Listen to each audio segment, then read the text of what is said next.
Hey guys, Dave here from Rad Dudes. Today we're going to do an install on this 95 square nose Superjet. This is the rear exit kit that we sell here at Rad Dudes, and that is an OEM rear exit. You can tell the differences here in size. We're going to go over how simple it is to actually drill the ski and silicone it in. That way you can run a full round nose setup. You can do the silicone hose. We make a water box upgrade. It's actually a really nice performance upgrade for these skis, especially when you're doing a 701. So let's get on it. So some of you guys are going to be working with a bare hole. This local customer brought me a fully built ski. It's way easier to do this without the engine in. It's worth the extra, hour or whatever, digging everything out, the e-box out. That way you can use the jig that we give you in the kit correctly in there, and you can see it, measure it. It's just way easier to silicone in the end.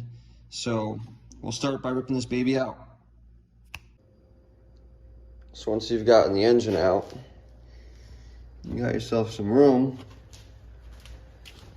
You can come back here, and there's 4 studs on this bumper, and you want to take the nuts off on the back side on here. Pop this thing out, so that way you can get this exhaust flange out. And once we start doing that, there's 3 rivets right here, and you got to drill the heads of them out and knock them out with a punch.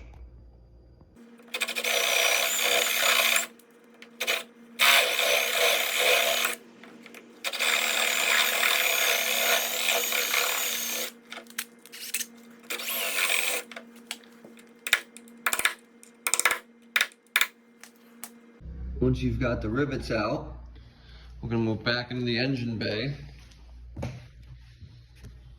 And you can see there's a bunch of silicone. What you got to do is you can take a flathead or a knife and just pick at it. You want to clear the tube of all the silicone so that way it can push right through. So once you've gotten the silicone out of the way, sometimes you end up with a little bit of glue right here on the edge of the tube when they go to set it. You just gotta pop it out with a flathead and a hammer.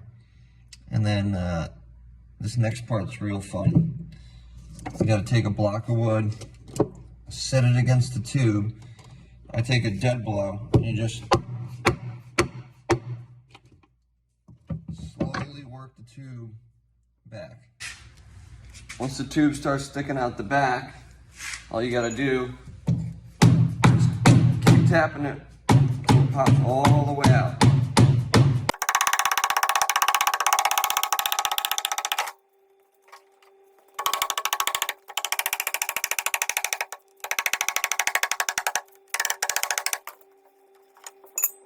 So now that you got your tube out, I'm gonna show you guys using this weld-on flange how you want to align the actual rear exit flange to the ski. So we designed it so that way that edge looks like that. Vertically it's the same. This customer actually wants us to lower the tube a little bit so that way they can run foothold pockets that are pretty big.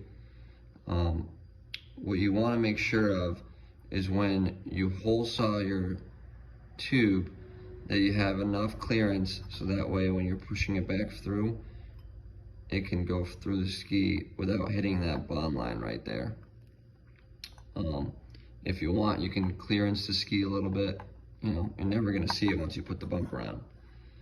But the holes on the flange are the same as this hole saw jig. And what this jig does is keep your hole saw from walking, since we don't have anything to use for the centering bit on the hole saw. Once you've got your bolt pattern marked out, you're gonna drill it to fit this jig in 2 of the holes, and then screw it in and get your hole saw ready. Once you've got it bolted up, you take a 2.5-inch hole saw, and as you can see, the jig kind of holds the hole saw straight there. So the next thing we're going to do is drill out this side and then move up to the inside.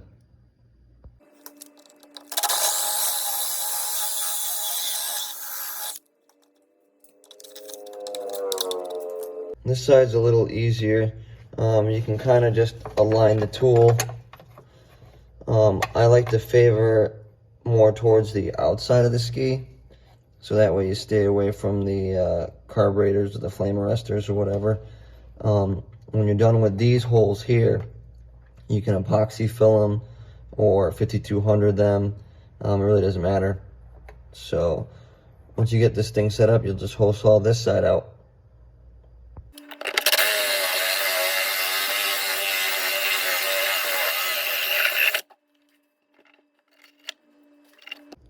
So now we gotta get rid of some of this foam. Some guys take the old tube and just kind of hammer it back and forth and just clearing some of it. We've actually had a couple of customers just, hammer the new tube right through. I would suggest taking a piece of PVC and you sharpen the one side of it and then use it to kind of cut your way all the way through back and forth. It's all personal preference on this part. Once you got your hole drill, you just want to prep everything, get it all cleaned up and ready for some 5200 on both ends. As you can see, I already kind of pushed the tube in. Make sure you drill out all your 6 holes, and then I use denatured alcohol and clean everything up and get it prepped for the 5200. So the next steps, the 5200, you want to just kind of graze the back of the flange, so that way when it closes up, it seals up completely. And once you get all the screws in, just go around the outside 5200 and then wipe clean all the excess. So when you're all done with the rear, it should look a little something like this. When you clean up the edges of the glue, I like to use non-chlorinated brake clean, and I just kind of run a little rag around the outside edge and cut in a nice line. Inside here it's a little harder to kind of do a neat job, but I usually stick a applicator on the end of the 5200 stick and kind of push it into the crack as much as you can, and then throw on some rubber gloves, and you can use brake cleaner rag and just kind of clean up the tube a little bit when you're done installing it. Once you're done, don't forget the 4 nuts that go on the back of the bumper. And that concludes the install of the Rad Dudes rear exit kit. Like I said, we also offer the silicone and the water box to make it a full round nose conversion. You can check us out at raddudesfreestyle.com. And thanks for watching.